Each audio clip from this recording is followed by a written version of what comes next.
Hey, it's my birthday week. And my birthday is April 29th. I actually turned 54 this past Tuesday.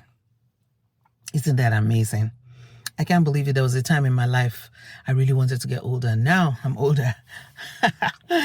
Yeah. Welcome to this episode of Mercy Can't Stop Her. I am your host, Judith Kambia Obatusa, JKO. Have you ever felt that someone else had better skills than you did?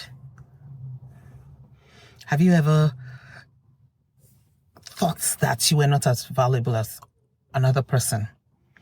This is a private thought. So think about it and answer the question. I can tell you that I have thoughts that I wasn't as valuable as other people. And this thinking pattern can come into our lives from how we were raised.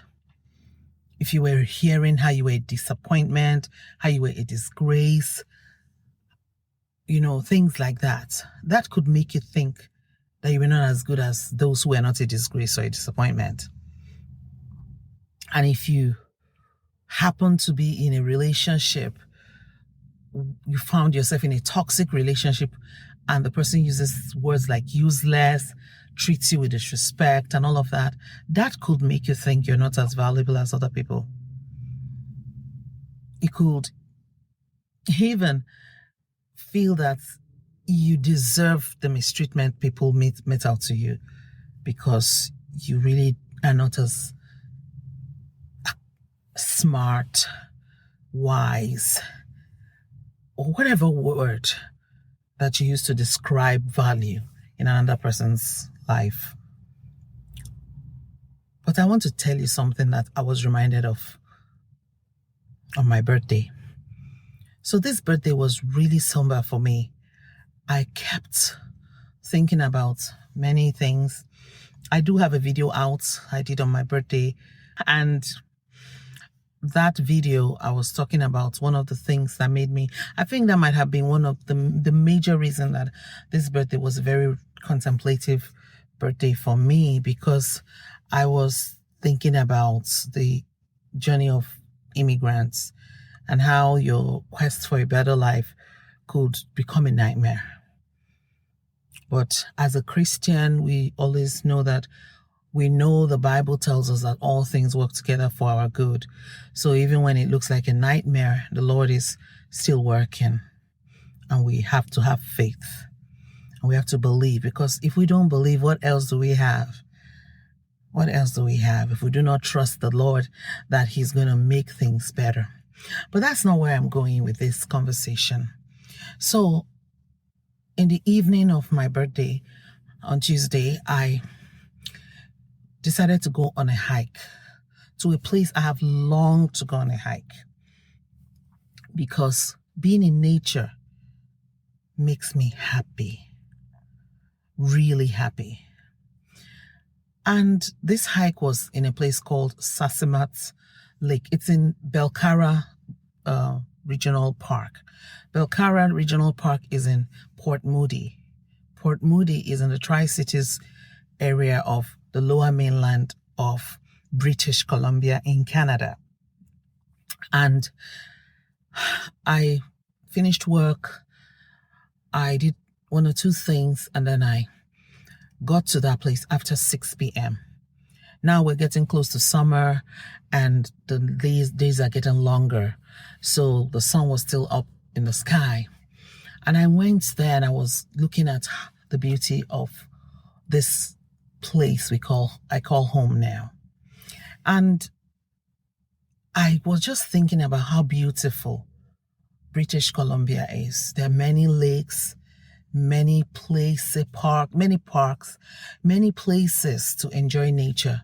I live beside a lake, actually, here, another beautiful space. And everywhere, British Columbia really puts a lot into their natural spaces. And in fact, some of the most beautiful parts of British Columbia are in the north of British Columbia. I live in, I believe they call this the South Coast. I'm not sure, one of the coasts, south or west, but I'm on the lower mainland in Metro Vancouver. There are lots of beautiful places that one can go to.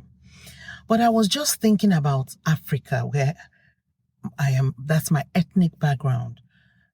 That's where my great-grandparents came from. That's where my family came from. I migrated as a permanent resident from Nigeria to Canada.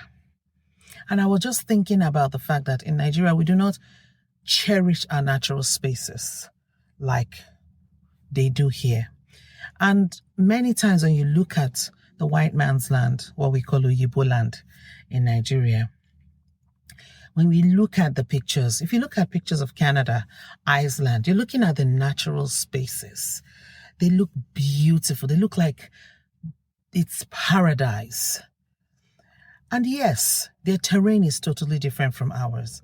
They do not have as many people living in these spaces like we do in Nigeria and many other parts of Africa.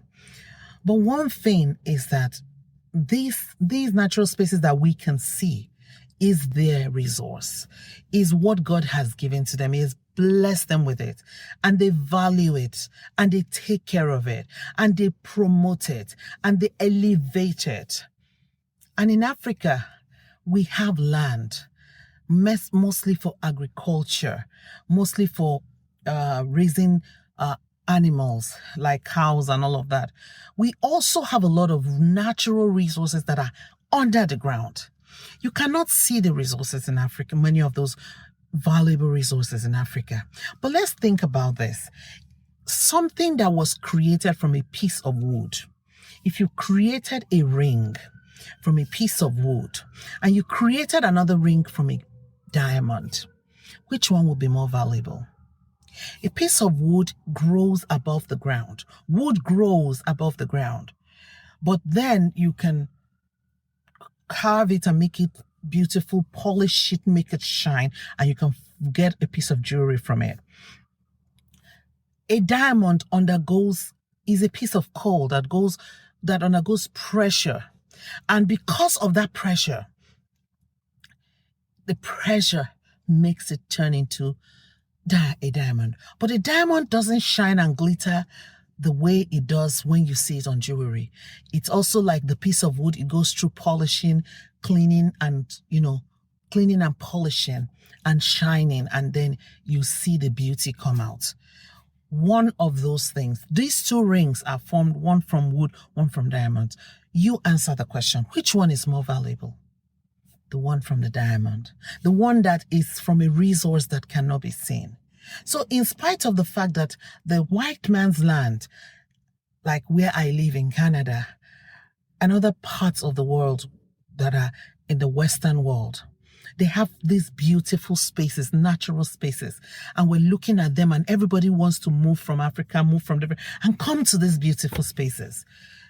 And Africa has resources that can be used to do so much in the world. Resources that, because of those resources, were colonized.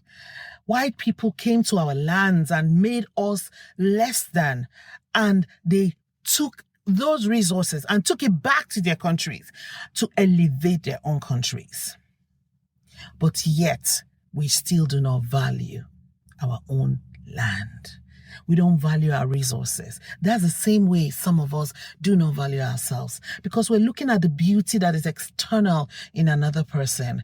We can see look, everybody's talking about the white man's land. We all want to live in the white man's land. I live in the white man's land. I spent thousands of dollars to get permanent residency to live in Canada because of the same idea that this place is beautiful, and indeed it is. But do you know that Africa still has a lot of good in it? That's the same way. Someone else that looks beautiful, that looks like they are wiser, smarter than you, they are really not better than you. Just the difference is that the resources they have are different from your resources. And if you keep on looking at them as they're all this and that, and you are not developing your own resources, you will continue to be deceived by the enemy of your soul that you are not as good as the next person. Is Africa not as good as the white man's land? It is as good. Just that the resources that God has given each place is different. Just the same way there's somebody who is very good at public speaking, and there's someone who is very good at data capturing. They don't speak as much or as good as the person who is a motivational speaker, but they are the reason we can look at our finances and know how much more I need to make to be able to do this, or the computer, AI, all those things. These people who we cannot see, who don't talk much, but that is their strength. So I want to encourage you today, my sister that is listening to me. I want you to know that none of us was brought to this world without anything of our own. Other people are not better than you. Each of us has come to this world with our own gifts. What is missing is us finding what our gift is. So I want to encourage you to consider the fact that you have your own gift and make effort to find what your gift is and develop it. The white man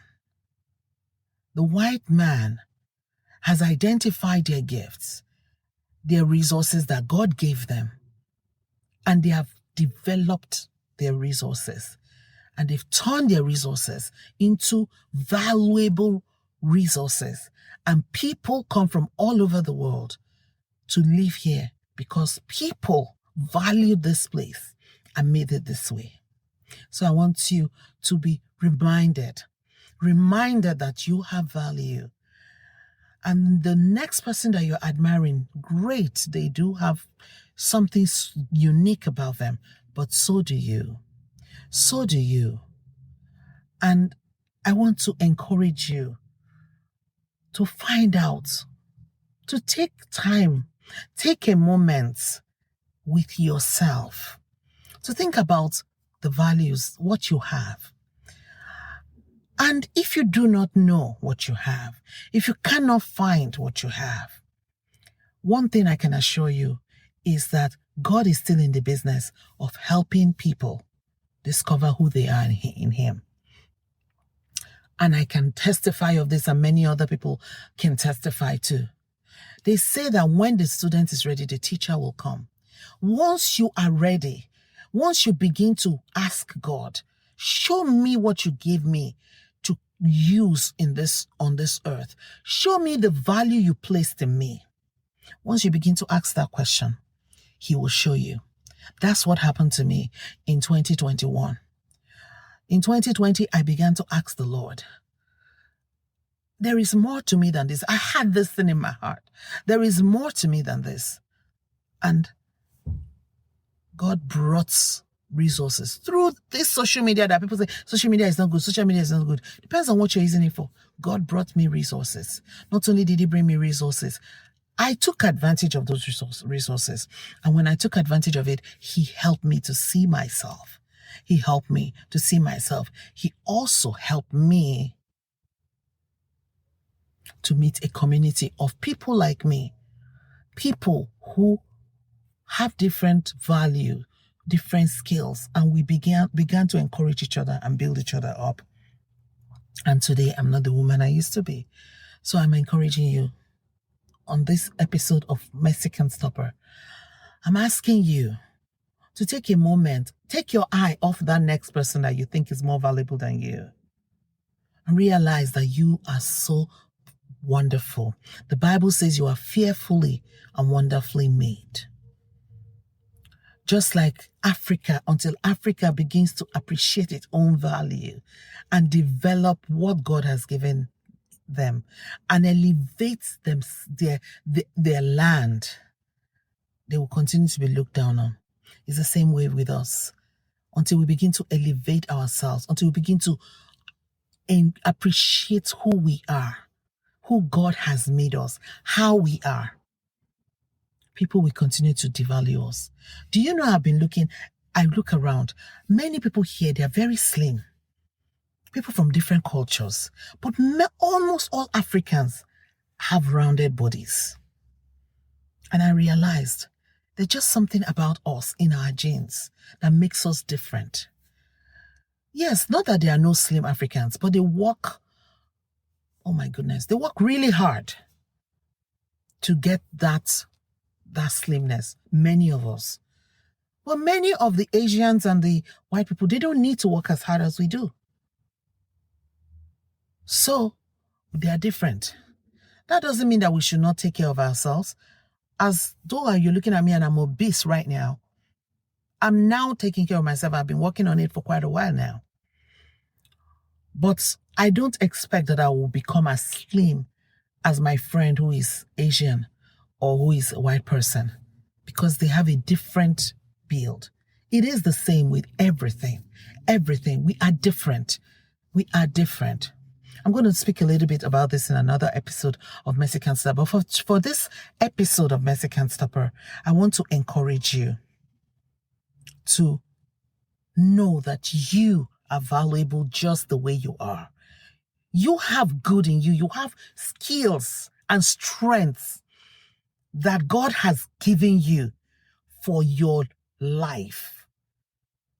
And you can only begin to receive, to work in them, to bring them out and use them to trade in life when you acknowledge that you are not useless, that you are not weak, that you're not as smart, that you're not as wise. When you acknowledge that that's not true, that those things are not true about you, when you acknowledge those things, then mercy will not stop you. Thank you so much for listening. See you next week. Bye-bye.